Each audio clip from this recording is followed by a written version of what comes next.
एक सेकंड रुक जा भाई। हाय गाइस, ये महिंद्रा 2000 में क्या मिल जाए?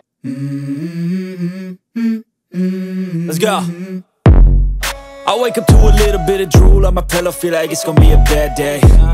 Yeah, I'm tired of shit and the coffee ain't hit yet, damn ain't that. Hi guys, welcome back to my channel Delhi के परिंदे। आज हम मिलने वाले हैं के व्लॉग, इनका चैनल है, और ये है मिस्टर करण राजपाल। हेलो गाइस, आज इनके साथ हम रिव्यू करने वाले हैं XUV 300 as well as XUV 700। तो आइए दोनों गाड़ियों का रिव्यू करते हैं, देखते हैं किसमें कितना है दम। That great. I don't wanna go to work cause my boss is a jerk and I'm not even that paid. I need a change in my life cause I don't feel alive and there's nothing that makes me happy. Hold my beer for a minute. जैसा कि आप देख रहे हैं, ये XUV 300 W6 auto shift model, और ये red colour की गाड़ी है। ये मैंने ली थी फरवरी 2022 में, और काफ़ी बढ़िया चल रही है अभी आज की डेट में। काफ़ी अच्छा इसका जो है परफॉर्मेंस है। बाकी टेक्निकल स्पेसिफिकेशन के लिए हमारे साथ मौजूद हैं हमारे ऑटो एक्सपर्ट मिस्टर करण। गाइस जैसा आप देख पा रहे हैं, ये हमारी महिंद्रा की सब कॉम्पैक्ट SUV के अंदर आती है, जिसकी लेंथ अप्रॉक्स 4 मीटर से कम रखते हैं ताकि वो टैक्स बचे, जैसे आपको मैंने पहले भी बताया। तो ये 3995 मिलीमीटर की गाड़ी आती है। ये एक चीज़ और मैं बताना चाहूँगा, ये सब कॉम्पैक्ट SUV के अंदर सबसे ज़्यादा स्पेशियस गाड़ी है। इंटरनली यहाँ पे आप देख पाएंगे Creta SUV sub compact section में आती है, इको स्पोर्ट AC सेक्शन में आती है, सेल्टॉस इससे मिड कॉम्पैक्ट सेक्शन में आती है, बट इसकी जो स्पेस है वो सबसे ज़्यादा है। यहाँ पे जो आप सीटें देख पा रहे हैं, इनकी जो विड्थ है, जो इनका कुशनिंग है, और जो यहाँ पे बैठ के मैं आपको दिखाता हूँ, इनका जो थाई सपोर्ट है वो आप देख पाएंगे। वो आप थाई सपोर्ट यहाँ पे आपको मिलता है प्रॉपर, जिसमें अगर यहाँ पे मेरे साथ अगर 2 और बड़े इंसान भी बैठेंगे तो वो भी प्रॉपरली आराम से लंबी जर्नी कर सकते हैं। इस गाड़ी की स्पेसिफिकेशन में अगर आपको मैं और समझाऊं तो इसके में जो इंजन आता है वो 1.2 लीटर का पेट्रोल इंजन आता है, जिसमें आपको 109 bhp की पावर मिलती है, साथ ही साथ में 200 न्यूटन मीटर का टॉर्क, जो कि बहुत ज़्यादा होता है एक 1.2 लीटर की कार के लिए।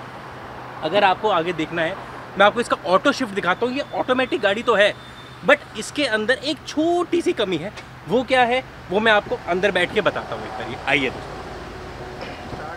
दोस्तों, जैसे आप देख पा रहे हैं, ये ऑटो शिफ्ट लीवर कहलाता है। ये ऑटो शिफ्ट की गाड़ी है जिसमें 2 हमारे को एक फैसिलिटीज मिलती हैं। वो क्या है, आप इसको ऑटोमेटिक तरीके से भी चला सकते हैं, साथ ही साथ ये मैनुअल तरीके में भी चलती है। वो यहाँ पे जो आप देख पाएंगे, अगर आप यहाँ पे फोकस करा जाए कैमरा, तो ये जो प्लस का और ये जो नेगेटिव साइन दिखा रहा है, यहाँ से आप अपने गियर लीवर को ऊपर या नीचे करके अपने गियर शिफ्ट कर सकते हैं। साथ ही साथ में, लेकिन ये प्रॉपर CVT नहीं है। जो प्रॉपर ऑटोमेटिक होता है उसके अंदर गियर लैग, या जो गाड़ी जब चलाते हैं अगर आप देखें तो जो RPM है उसमें जो लैग आता है वो इस गाड़ी में आएगा, क्योंकि प्रॉपर ऑटोमेटिक नहीं है, ऑटो शिफ्ट है। ये मैनुअली गियर को ऑटोमेटिकली शिफ्ट कर रही है सिर्फ, तो इसीलिए यहाँ पे लैग जरूर है। लेकिन हाँ, अगर आपको एक कंफर्टेबल ड्राइव चाहिए, जो सिटी ड्राइविंग में परेशान हो जाते हैं मैनुअल गाड़ी चला चला के, आप देखेंगे जो अगली गाड़ी है वो मैनुअल गाड़ी है, तो उसके अंदर जो परेशानी आती है उससे आप इसमें जरूर बच सकते हैं कि इसके अंदर ऑटो शिफ्ट आराम से सिटी ड्राइविंग में आपको कोई भी इश्यूज नहीं आएंगे। साथ ही साथ में अगर आपको बताना चाहूँ तो यहाँ पे आपको एक एम्पल अमाउंट ऑफ स्पेस मिलता है। अभी ये भरा हुआ है, बट इसमें एम्पल अमाउंट ऑफ स्पेस मिलता है, जिसमें आपको जो स्पेस मिल रहा है उसके अंदर आप अपनी सारी चीज़ें रख सकते हैं। आपके डॉक्यूमेंटेशंस हो, आपकी जितनी जो लेडीज़ का बेसिकली सामान होता है, या कोई और जो आपको सामान रखना है, वो सब रख सकते हैं।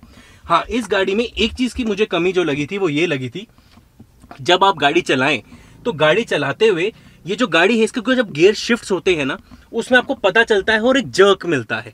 वो जो जर्क है उससे कई बार ना इंसान, कई बार जब आप ओवरटेक करने की कोशिश करें जब, तो थोड़ा सा लगता है नहीं यार ओवरटेक करने में थोड़ा सा लैग है, अदरवाइज नहीं। बाकी यहाँ पे स्टीयरिंग मॉडल कंट्रोल्स भी मिलते हैं, जिसमें आपको स्टीयरिंग मॉड्यूल्स में पता चल जाएगा। अगर आप यहाँ पे फोकस करें, कैमरे के हाथ में अभी आपको फोकस करके दिखाता हूँ, यहाँ पे आपको अलग अलग मोड्स मिलेंगे। जैसे स्टीयरिंग मोड यहाँ पे कंफर्ट है, फिर यहाँ पे ऐसे अलग अलग मोड्स मिलते हैं, नॉर्मल मोड आ गया, तो इसमें आपको जो स्टीयरिंग है वो लाइट या तेज हो सकता है। बट करण, मैं इसमें 1-2 चीज़ें जो अपना मेरा पर्सनल एक्सपीरियंस है वो बताना चाहूँगा। बताइए। एक तो अगर आप ऑटो में चलाते हैं और क्लच ब्रेक की आपको आदत है, तो आप मैनुअल ट्राई ना करें। बिकॉज आपने अगर इसका ब्रेक के साथ लिंक है मैनुअली गियर शिफ्ट, अगर आपने ब्रेक के साथ ज़्यादा ब्रेक लगा दिया तो गाड़ी वहीं रुक जाएगी, तो वो एक्सीडेंट के ज़्यादा आपको चांसेस हैं उसमें।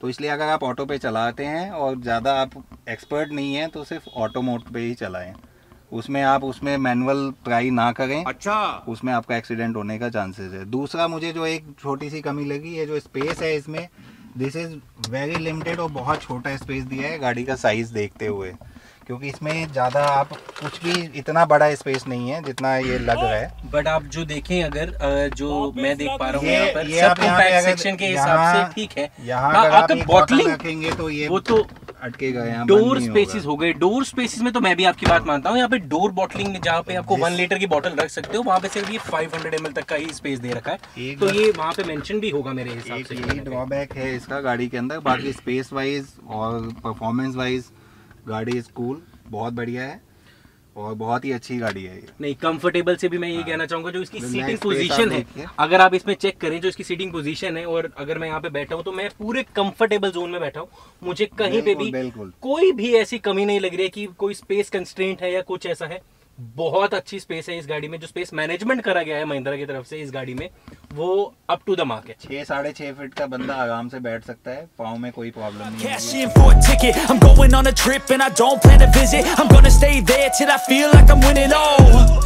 अब हम इसका रिव्यू करेंगे, इसके जो फंक्शंस हैं, कहाँ पे क्या चीज़ें दी हुई हैं इन्होंने और कितनी बढ़िया चल रही है गाड़ी, उसके बारे में आपको बताएंगे। जैसा कि आप देख सकते हैं ऑटो शिफ्ट में आपके पास ये इस पे स्टेयरिंग पे कंट्रोल है आपका सारा दिया हुआ है।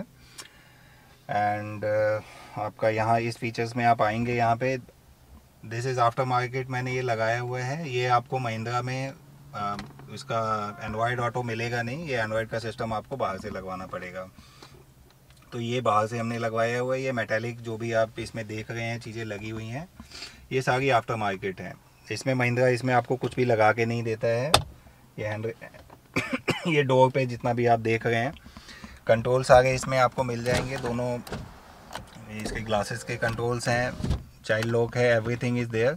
बट ये जो आपका फिनिशिंग ये मेटालिक में यहाँ रेड में दिया हुआ है, ये सब आफ्टर मार्केट आपको लगवाना पड़ेगा इसमें। और सीटिंग अरेंजमेंट वाइज भी हाइट के हिसाब से गाड़ी जो है बहुत ही कंफर्टेबल है। मेरी हाइट 6'2" है और 6'2" में आप लेग स्पेस वगैरह बहुत ही बढ़िया है इसके अंदर, जिसमें आप देख सकते हैं कि पूरा अच्छे से आप कंफर्टेबली बैठ सकते हैं। और सेम यहाँ पे पीछे जो है, पीछे का स्पेस भी काफ़ी बढ़िया दिया हुआ है इन्होंने। और मेरी हाइट है 5'9", तो उसके हिसाब से यहाँ पे एम्पल अमाउंट ऑफ मेरे को लेग स्पेस मिल रहा है और मेरे पास अभी कोई भी ऐसे हेडरूम की कोई ऐसी कमी नहीं मुझे महसूस हो रही है। तो अच्छा स्पेशियस लग रहा है, कोई ऐसा मेरे को घुटन नहीं लग रही है। एरिया एनवायरनमेंट है सर। AC भी काफ़ी बढ़िया इफेक्टिव है और ठीक ठाक है, on an average 4 out of 5। AC का इफेक्ट काफ़ी अच्छा है और काफ़ी अच्छे से चल रही है अभी गाड़ी। अब हम आते हैं इसके बैक साइड में डिक्की के स्पेसिफिकेशन पे।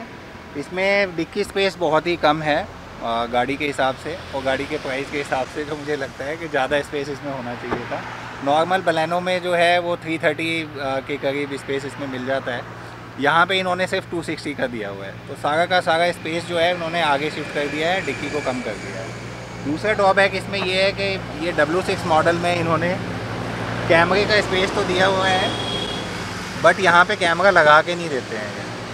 तो जस्ट 5,000-4,000 रुपये के लिए इन्होंने ये सारी चीज़ें छोड़ी हुई हैं। सिर्फ हाई एंड मॉडल में इन्होंने कैमरे दिए हुए हैं सिस्टम के साथ। यहाँ पे कैमरा लगा नहीं है, जैसा कि आप देख सकते हैं, ये अलग से कैमरा मैंने लगवाया है इसमें। और डिक्की एज इट इज़ आती है, यहाँ कुछ भी सपोर्ट के लिए कुछ इन्होंने नहीं दिया हुआ है।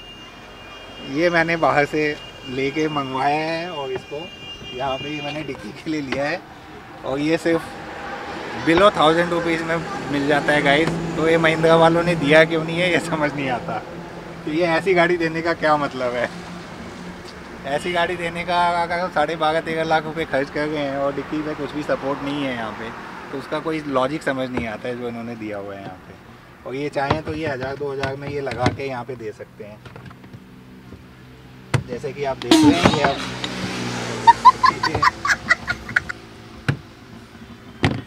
ये लगाया हुआ है मैंने, हो जाता है, कोई टेंशन नहीं है।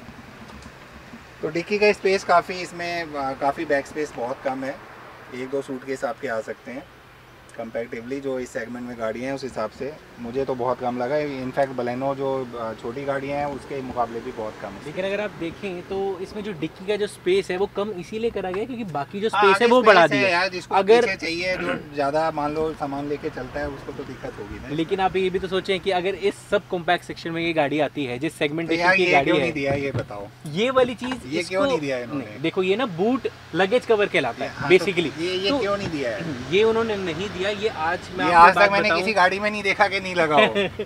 आपकी बात ठीक है। ये यहाँ पे ना कॉस्ट कटिंग करी गई। ये महिंद्रा 2000 में क्या मिल जाएगा? महिंद्रा ना काफी टाइम से मैं चेक कर रहा हूँ, महिंद्रा अपनी सारी गाड़ियों में कॉस्ट कटिंग करता है। अभी आप अगली गाड़ी देखोगे उसमें भी आपको दिखाई देगा। महिंद्रा में समझ नहीं आया ना 2000 रुपए में क्या मिलने वाला है। 2 से 4000 रुपए खर्चा है, आप 13 लाख रुपए ले रहे हो, 2000 का लगा नहीं सकते आप इसमें। बट कॉस्ट कटिंग हो जाएगी। कॉस्ट कटिंग महिंद्रा क्या आजकल सारी कंपनियां कर रही हैं, ये चिप शॉर्टेज का बहाना लेकर। अब ये मैं चीज़ें आगे एक्सप्लेन करूंगा ऑफ कोर्स। ये 2-3 ड्रॉबैक हैं, उसके अलावा बाकी गाड़ियां बहुत बढ़िया हैं। आई थिंक आगे जो सामान रखने के लिए जगह है वो थोड़ा सा कम है और बूट स्पेस थोड़ा कम है, और ये छोटी छोटी चीज़ें हैं जो इसको थोड़ा सा ड्रॉबैक में कैटेगरी में लाती हैं कि भाई ये सब होनी चाहिए। ये सब सारी चीज़ें फिट हो जाएँ तो बहुत ही बढ़िया गाड़ी लगेगी मेरे हिसाब से। बाकी मैं ऑन एवरेज गाड़ी से काफ़ी सेटिस्फाइड। ये आपने देखा है XUV 300 का रिव्यू अभी, and now we are moving to XUV 700 with Karan. चलो गाइस चलते हैं अब दूसरी गाड़ी भी देखें महिंद्रा ने आगे बनाया क्या आखिर उस गाड़ी में। इतनी वेटिंग है इस गाड़ी की, अब देखें तो सही उसमें करा क्या है इन्होंने आखिर। आओ Let's go. I wake up to a little bit of drool on my pillow, feel like it's gonna be a bad day. Yeah, I'm tired of shit and the coffee ain't hit yet, damn ain't that great. तो guys ये गाड़ी है महिंद्रा की XUV 700 midnight black colour कहलाता है। दिन में ये ब्लू दिखता है और रात में ब्लैक दिखता है, तो इसी वजह से इसका नाम मिडनाइट ब्लैक डाला है। ऑल्दो है ये navy dark navy blue kind of colour, तो बट इस गाड़ी में इतनी वेटिंग है गॉड फॉरबिडन, पता नहीं क्यों इतनी वेटिंग डाल रखी है, या चिप शॉर्टेज है या क्या है। बट हाँ, इस गाड़ी के स्पेसिफिकेशन की अगर मैं आपसे बात करूँ तो ये गाड़ी एक प्रॉपर SUV सेगमेंटेशन में आती है। जैसे हमने जो पहली कार देखी थी वो सब कॉम्पैक्ट सेक्शन में आती थी, ये SUV सेगमेंटेशन में आती है। तो इस गाड़ी में क्या इन्होंने स्पेसिफिकेशन डाली है हम लोग अब अंदर आके देखेंगे कि इस गाड़ी में इन्होंने क्या फीचर्स डाले हैं, क्या फीचर्स नहीं डाले। और हाँ, इन्होंने एक चीज़ मुझे बहुत अच्छी लगी है, चाहे आप इनका बेस मॉडल ले लो, चाहे इनका high and top and 30 lakh का मॉडल ले लो, उन्होंने जो ये सेंट्रल जो आप ये ग्रिल देख पा रहे हैं ये, और ये जो 2 पीक लोगो है महिंद्रा का नया वाला, ये बिल्कुल सेम रखा है। उनमें कोई भी बाहर से देखने में, चाहे वो आपका हेडलाइट का डिज़ाइन हो, चाहे वो आपका किसी भी चीज़ से बाहर से आउटर डिज़ाइन हो, जो आपको सबसे स्पेशल जो इनका डिज़ाइन कहलाता है वो इनका स्मार्ट डोर हैंडल्स का डिज़ाइन कहलाता है, जो कि डोर के अंदर ही मर्ज हो रखा है, जिसे आप पुश करके निकालेंगे। तो ये वाला जो डिज़ाइन है ये इनके बेस मॉडल से लेकर इनके टॉप एंड मॉडल में बिल्कुल सेम है। इसमें कोई चेंजेस महिंद्रा ने यहाँ पर कोई कॉस्ट कटिंग नहीं करी है, बट जबकि अंदर अगर मैं आपको अभी दिखाऊंगा बहुत कॉस्ट कटिंग करी हुई महिंद्रा ने। मुझे ये गाड़ी ज़रूर मिल गई जिसमें अभी तक जो फीचर्स थे वो अवेलेबल थे, बट अगर आप इस समय इस गाड़ी को बुक करते हैं तो कुछ फीचर्स ऐसे हैं जो महिंद्रा ने अभी लास्ट मंथ ही कट करे थे। वो मैं आपको अंदर बैठ के सारे फीचर्स बताता हूँ जो इन्होंने कट कर दिए हैं ऑलरेडी। तो आइए हम लोग अंदर चलते हैं। तो गाइज अब हम लोग आ गए हैं गाड़ी के अंदर, तो अब मैं आपको दिखाता हूँ इस गाड़ी के क्या क्या फीचर्स हैं और इस गाड़ी में आपको क्या मिलता है। हाँ, एक चीज़ ज़रूर है कि ये गाड़ी मैनुअल है। जो आपने पहले गाड़ी देखी थी उसमें सिटी ड्राइविंग बहुत आसान है क्योंकि वो ऑटो शिफ्ट थी महिंद्रा की। इसमें सिटी ड्राइविंग में ऑफकोर्स मैनुअल है, तो थोड़ा सा आपको अनकम्फर्टेबलनेस रहता है। जबकि अभी हमारी एज थोड़ी सी कम है और थोड़ा सा ईज के लिए इतना नीड नहीं थी, तो हम लोगों ने इसको मैनुअली तरीके से लिया। तो अब मैं आपको दिखाता हूँ इसके क्या फीचर्स हैं। तो मैं अगर आपको बताऊं, महिंद्रा ने सबसे पहली जो चीज़ करी थी, जो उनका नया लोगो है जो कि 2 पीक लोगो कहलाता है, वो इस गाड़ी में इंट्रोड्यूस करा था। तो इस गाड़ी से इंट्रोडक्शन होते होते अभी इन्होंने स्टीयरिंग पे दिया है, और हाँ, साथ ही में जो स्टीयरिंग माउंटेड कंट्रोल्स कहलाते हैं वो इन्होंने यहाँ पे ज़रूर मेंशन करे हैं। साथ ही में जो इन्होंने सिस्टम दे रखा है, यहाँ से स्क्रीन सेवर आ रहा था तो मैं स्क्रीन सेवर को यहाँ से ऑफ कर देता हूँ ताकि बार बार स्क्रीन सेवर ना आए। ये इनका स्टॉक सिस्टम है, इसके अंदर अभी मैंने मार्केट से कोई भी चेंजेस नहीं करवाए हैं। ये जो भी आपको सिस्टम दिख रहा है ये as it is stock system है, इसके अंदर कोई भी चेंजेस नहीं है। इसके अंदर एंड्रॉयड ऑटो उन्होंने बोला है कि आएगा। ये एक तरह से मोबाइल की तरह जैसे अपडेट्स आते हैं ना, वैसे ही इस गाड़ी में अपडेट्स आते हैं, तो अपडेट आएगा, महिंद्रा के सर्विस सेंटर जाना पड़ेगा, वहां पे वो लोग सॉफ्टवेयर अपडेट करते हैं, उसके बाद इसके अंदर बाकी सारे फीचर्स धीरे धीरे धीरे ऐड होते चले जाएंगे। अभी का एप्पल कारप्ले और एंड्रॉयड ऑटो में इस गाड़ी में स्पेसिफिकली इतने ज़्यादा ग्लिचेस हैं कि जिन्होंने करवाया भी है तो उसको रोल बैक कर रहे हैं। तो इसीलिए अभी मैंने नहीं करवाया है, जब तक उसका स्टेबल वर्जन या ए वर्जन जो कहते हैं वो नहीं आ जाता तब तक मैंने ये सोचा है, तब तक मैं अपडेट नहीं कराऊंगा। रेस्ट में आपको इसके फीचर ज़रूर दिखवा देता हूं कि अगर आप यहाँ पे साइड पे देखें तो यहाँ पे स्टार्ट एंड स्टॉप का बटन दिया हुआ है इन्होंने। यहाँ पे इनके MID कंट्रोल्स हैं। अगर मैं इसको क्लिक करता हूँ तो सामने हमारी जो MID है उसके सारे कंट्रोल्स यहाँ पे आपको शो हो जाएंगे। अगर आप यहाँ पे मिरर में देखेंगे तो आप इसके MID के सारे कंट्रोल्स यहाँ से कंट्रोल कर सकते हैं। प्लस यहाँ पे आपके हेडलाइट कंट्रोल आ गए, यहाँ पे आपके सारे विंडो पैनल्स के कंट्रोल हैं जो कि आपकी चारों पावर विंडो के कंट्रोल आ गए, यहाँ पे लॉक स्क्रीन के कंट्रोल आ गए। प्लस तो आप देख सकते हैं यहाँ पे OIRMs के कंट्रोल्स हैं जो कि अगर आप बाहर के अगर आप शीशा देखें तो वहाँ इसको अंदर से ही कंट्रोल कर सकते हैं, तो ये वो वाले कंट्रोल्स हैं। साथ ही साथ में अगर मैं आपको स्टीयरिंग व्हील में दिखाऊं तो यहाँ पे ये सारे जो ये म्यूजिक रिलेटेड कंट्रोल्स हैं जो स्टीयरिंग माउंटेड में आते हैं वो सारे के सारे ये जो स्टॉक हमारी जो सिस्टम लगा हुआ है इसके अंदर, इसको कंट्रोल करने के काम में आएगा। तो जैसे अगर मैं वॉल्यूम अप डाउन कुछ भी करना चाहूँगा तो उसके अंदर ये वाले फीचर्स यहाँ से काम ले सकते हैं। प्लस यहाँ पे इन्होंने मैनुअल AC दे रखा है। आप यहाँ पे मैनुअल AC के कंट्रोल्स जो हैं वो आपको यहाँ पे मिल जाएंगे, डीफॉगर का कंट्रोल और सामने inbuilt controls, economic controls, AC control. Eco में जब AC चलता है तो उसमें ये चीज़ फैसिलिटी रहती है कि जो आपकी माइलेज है वो पेट्रोल गाड़ी है तो थोड़ी सी कम माइलेज होती है इसकी, तो माइलेज जो है उसका में असर जो आता है वो मिनिमल आता है। तो इनमें जो स्टार्ट स्टॉप का जो मैंने आपको फीचर थोड़ी देर पहले बताया था उसका भी यही बेनिफिट है कि गाड़ी जैसे रेड लाइट पे रुकी तो ऑटोमेटिकली ऑफ हो जाएगी। You just need to press clutch ताकि आपकी गाड़ी जो है वो इमीडिएट बेसिस पे स्टार्ट हो जाए, उसमें आपकी माइलेज पे बहुत असर आएगा। साथ में इन्होंने यहाँ पर जो कंट्रोल्स और ये जो बीच में ये हैंड रेस्ट दे रखा है, इसके अंदर यहाँ पे स्टोरेज स्पेस भी है, ऑल्दो ये भरा हुआ है अभी, बट इसमें स्पेस मैनेजमेंट में मुझे कोई कमी नहीं लगी। रादर अगर हम यहाँ पे बॉटल्स भी रखते हैं तो 1 लीटर की कंप्लीट बॉटल यहाँ पर आराम से रख सकते हो, उसके अंदर कमी नहीं है। हाँ, अब मैं जो आपको बात बता रहा था कि जो महिंद्रा ने फीचर्स काटे हैं वो क्या क्या कम करे हैं वो मैं आपको बताता हूँ। इसके अंदर फॉलो मी हेडलैम्प आता है। जैसे अगर आप देख पाएँ, मैं आपको दिखाता हूँ चाबी निकाल कर कि की में अगर आप इसका लॉक वाला बटन दबाए रखेंगे, जब आप गाड़ी से उतर के लॉक करके चले जाएं अपनी गाड़ी, तो गाड़ी के जो हेडलैम्प्स हैं वो ऑटोमेटिकली ऑन रहते हैं टिल द टाइम आप अपनी गाड़ी से कुछ सेकंड्स के लिए नहीं जाते हैं दूर, तो वो ऑटोमेटिकली ऑन एंड ऑफ हो जाएंगे। इसे फॉलो मी हेडलैम्प का फंक्शन कहते हैं। तो वो वाला फंक्शन अभी महिंद्रा ने कट कर दिया है। साथ ही साथ में महिंद्रा पीछे के सेंसर्स के बारे में बात कर रहा था, अभी वो बात सिर्फ चल ही रही है कि वो लोग अभी कट करेंगे या नहीं करेंगे, वो चीज़ अभी कंफर्मेशन में नहीं है। दूसरा, यहाँ पे जो हाइट एडजस्टमेंट है, जैसे आप देख पाएंगे तो जो सीट की हाइट एडजस्टमेंट है वो महिंद्रा इस मॉडल से काट रहा है। वो हो सकता है 1 या 2 मॉडल्स के बाद ही दे, वो अभी इस मॉडल में है, बट हाँ वो फीचर शायद जल्द ही कम हो जाएगा या हट जाएगा। वो हम लोग आपको आगे देखते हैं क्या अपडेट आता है, मैं आपको अपडेट्स देता रहूँगा ऑफ कोर्स। यहाँ पे अगर हम देखें तो इन्होंने यहाँ पे जो स्पेस दे रखा है, अगर मैं इसको ओपन करके दिखाऊं तो यहाँ पे अच्छा खासा स्पेस है। प्लस यहाँ पे डॉक्यूमेंट्स रखने के अलग से स्पेस दे रखा है, जिसमें आप देख सकते हैं कि यहाँ पे अपने कोई भी डॉक्यूमेंट्स वगैरह अगर आपने रखने हो तो ऊपर भी रख सकते हैं। साथ ही साथ में अगर आपको इसके और फीचर जैसे जो पीछे है अगर आप देखेंगे तो ये जो पीछे लेटे हुए हैं फिलहाल के लिए, इनको रेस्ट चाहिए, लेट तो सकते हैं, बहुत भारी गाड़ी भाई। तो इनके हाइट 6 फीट का बंदा थोड़ा सा अनकंफर्टेबली बट लेट सकता है, आराम कर सकता है, बहुत बढ़िया है। तो अगर मैं अपनी हाइट के हिसाब से एडजस्ट करूं अपनी सीट, तो एक बारी आप भी बैठ के दिखाएं कि आपको क्या लेग्स वगैरह टच होती हैं नहीं होती हैं? क्या नहीं, लेग स्पेस आपकी नी स्पेस ठीक है, कंफर्टेबल है? ओके, बिल्कुल ठीक है। तो आपको लेग स्पेस ओके, बहुत ज्यादा मोर देन इनफ स्पेस है। ठीक है। और साथ में यहाँ पे पीछे एसी वेंट्स दे रखे हैं ताकि जो पीछे लोग बैठे हैं उनको कोई इशू ना हो। हाँ, इसमें जो मुझे ड्रॉबैक लगा, जो सबसे पहला ड्रॉबैक लगा वो ये लगा, यहाँ पर जो चार्जिंग पोर्ट है वो सिर्फ और सिर्फ एक ही चार्जिंग पोर्ट दे रखा है इन्होंने, और वो भी टाइप ए का। और टाइप सी का जो पोर्ट दे रखा है वो इन्होंने पीछे वाली जगह दे रखा है। जो अगर आप पीछे देखेंगे यहाँ पे एक टाइप सी पोर्ट है।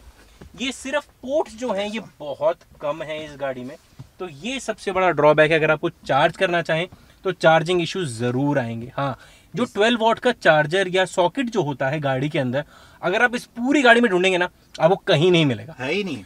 नहीं है तो सही, लेकिन छुपा के रखा महिंद्रा ने।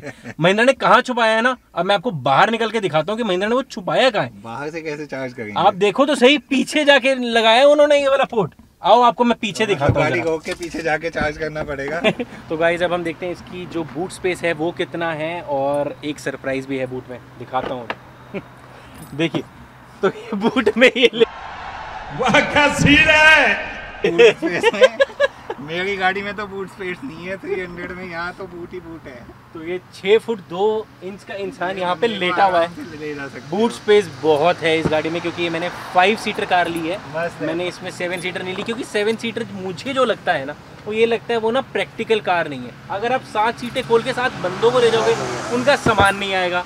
और अगर आप बंदों को अगर सीट को नीचे ही फोल्ड करना है तो 7 सीटर लेने का क्या फ़ायदा। तो मुझे लगा जो वैल्यू फॉर मनी बनता है वो 5 सीटर बनता है। बूट स्पेस आपको 5 बंदों के सामान के साथ भी चाहिए होता है। अगर आपके साथ कोई छोटा बच्चा ट्रैवल कर रहा है, उसका बहुत सामान होता है। बैठ के भी जा सकते हैं बच्चे तो यहाँ पे। हाँ, बच्चे खेलते हुए सोते हुए भी जा सकते हैं। अगर यहाँ पे पूरी आप बेडिंग लगा दें बच्चों की, तो बच्चे सोते हुए भी जा सकते हैं। मैं आपको जो दिखाने वाला था, जो इनका 12 वोल्ट का सॉकेट है वो कहाँ है, वो कहाँ छुपाया हुआ है, वो ये रहा।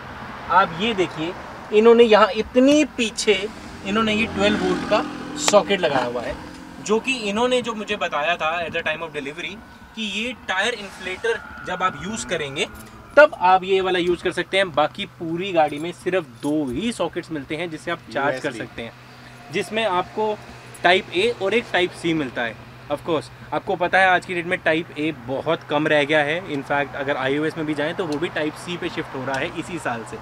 तो आज की डेट में मुझे लगता है टाइप ए को रखना ना रखना एक ही बराबर है। उससे बेटर है कि 12 वोल्ट का सॉकेट एक आगे भी दिया जाता, वो ज़्यादा अच्छा होता। ये एक एडवाइस है। दूसरी चीज़ जो उस गाड़ी में हमने देखी थी वो क्या थी, उन्होंने बूट लगेज कवर नहीं दिया था महिंद्रा ने, पहली वाली गाड़ी में भी, इस गाड़ी में भी नहीं दिया है। तो यहाँ पे इन्होंने दोबारा से कॉस्ट कटिंग करी है। महिंद्रा को दे देना चाहिए था, मुझे ऐसा लगता है। कम से कम अगर लगेज कवर होता तो कम से कम एक सिक्योरिटी रहती है, एक थोड़ा सा जो पीप एंड पीक्स होते हैं वो बच जाते हैं। नया फैशन होगा भाई, लग रहा है नया फैशन आने वाला है, इसमें मिलेगा नहीं। ये महिंद्रा जैसे एप्पल ने क्या करा है, चार्जर हटा दिया है ना, चार्जर से ज्यादा कमाई करते हैं वो लोग। अब ऐसे ही महिंद्रा है, महिंद्रा सामान से ज्यादा कमाई करता है। वो कहता है एक्सेसरीज मुझसे ले लो, और उसकी कॉस्टिंग इतनी रख दी कि उसको आपको चाहिए भी और आपको उसमें पैसे भी ज़्यादा खर्च करने पड़ेंगे, तो उनकी कमाई भी होती है। नाइस, स्मार्ट है। तो अब हम बंद करते हैं गाड़ी को। तो गाइस अब हम देखते हैं इसका जो इंजन सेगमेंटेशन है, तो हम लोग यहाँ पे इसको फिट कर देते हैं। तो गाइस इसकी जो इंजन स्पेसिफिकेशन है वो है ये 2 लीटर का पेट्रोल इंजन, जिसमें आपको जो पावर मिलती है वो मिलती है 200 bhp की पावर, जो कि अमेजिंग पावर है, जिसमें 380 न्यूटन मीटर का टॉर्क मिलता है पेट्रोल इंजन में। इसकी एवरेज ज़रूर थोड़ी सी कम है, बट इंजन में बहुत पावर है। मतलब इतनी पावर का इंजन संभालने के लिए भी ना इन्होंने चारों टायर्स में डिस्क ब्रेक दे रखी है, इसीलिए कि ताकि आपको कभी भी कोई भी रोकने के लिए गाड़ी कभी भी इशू ना आए। तो इसकी जो पावर है वो अमेजिंग है। तो इन्होंने इनका डीजल सेगमेंटेशन भी आता है, उसमें इनका 2.2 लीटर का इंजन है, जिसमें आपको पावर जो मिलती है वो पावर जो थोड़ी सी कम, यानी 180 bhp की पावर मिलती है, बट उसमें जो टॉर्क है वो 450 Nm का मिलता है। तो उसमें ये है कि उसमें टॉर्क ज़्यादा है, पावर इनिशियली कम है। अगर आप ड्रैग रेस कराएंगे ना दोनों की, तो शुरुआत में आगे जाएगी, ड्रैग रेस में ये जीत जाएगी, बट जब अगर लॉन्ग रेस होगी तो उसमें डीजल वाली गाड़ी आगे बढ़ जाएगी। तो ये चीज़ है अभी इनकी गाड़ी में, देखते हैं। तो गाइज़ ये आपने पूरा निचोड़ देखा गाड़ी का XUV 700। इसमें पूरा करण भाई ने बताया है सब कुछ, क्या क्या चीज़ें मिलेंगी आपको, क्या जगह है, कितनी सारी चीज़ें स्पेसिफिकेशन है इसमें।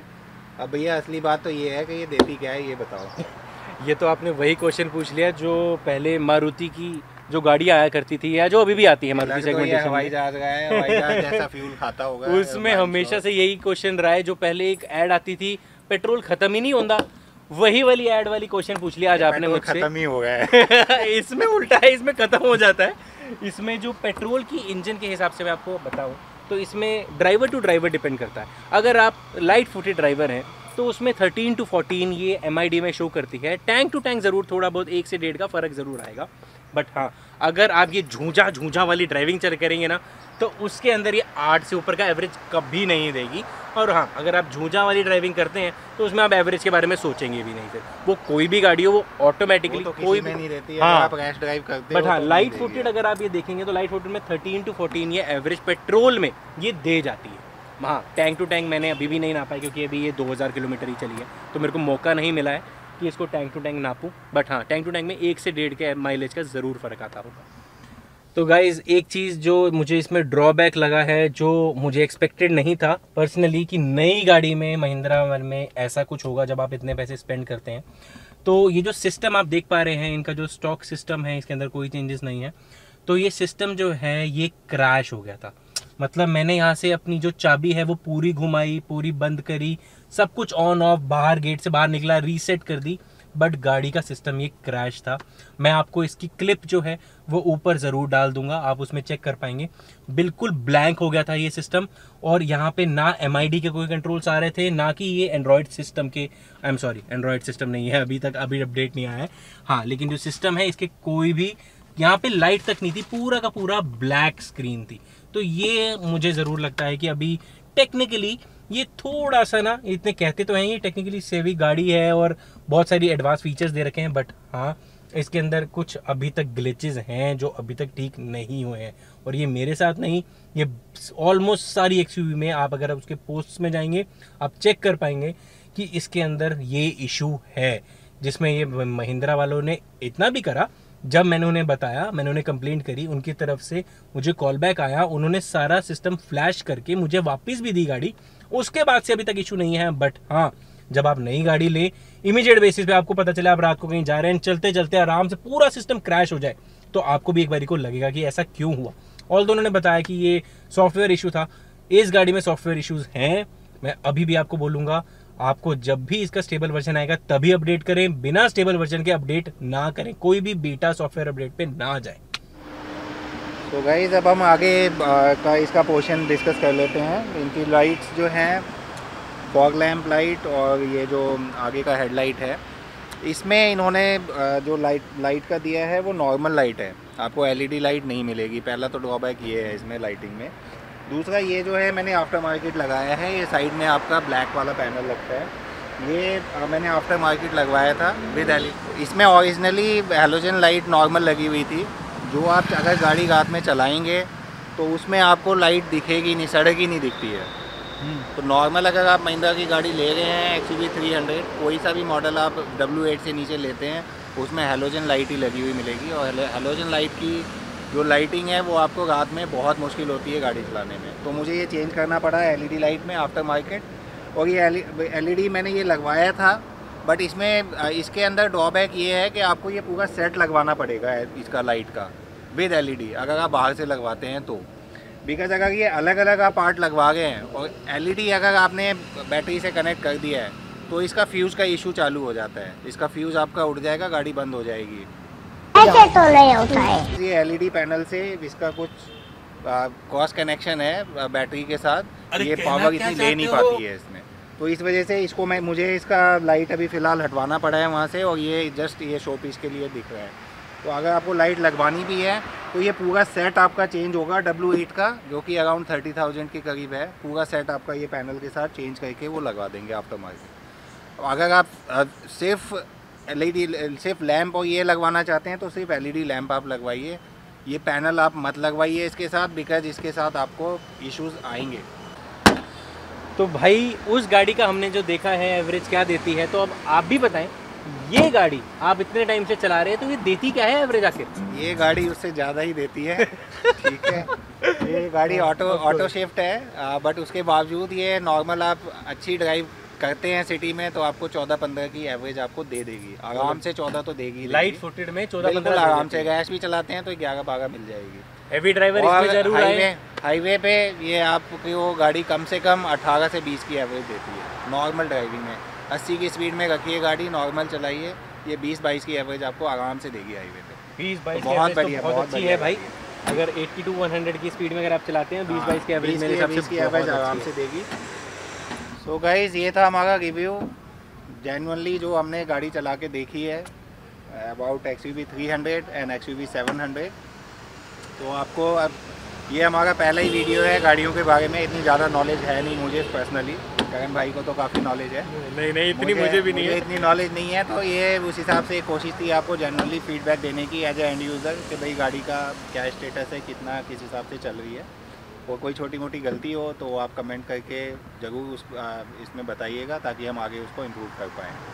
और डू सब्सक्राइब के व्लॉग्स एंड दिल्ली के परिंदे, शेयर करें, लाइक करें एंड एंजॉय करें। Let's go. Hi guys. I wake up to a little bit of drool on my pillow, feel like it's gonna be a bad day. Yeah, I'm tired of shit and the coffee ain't hit yet, damn it.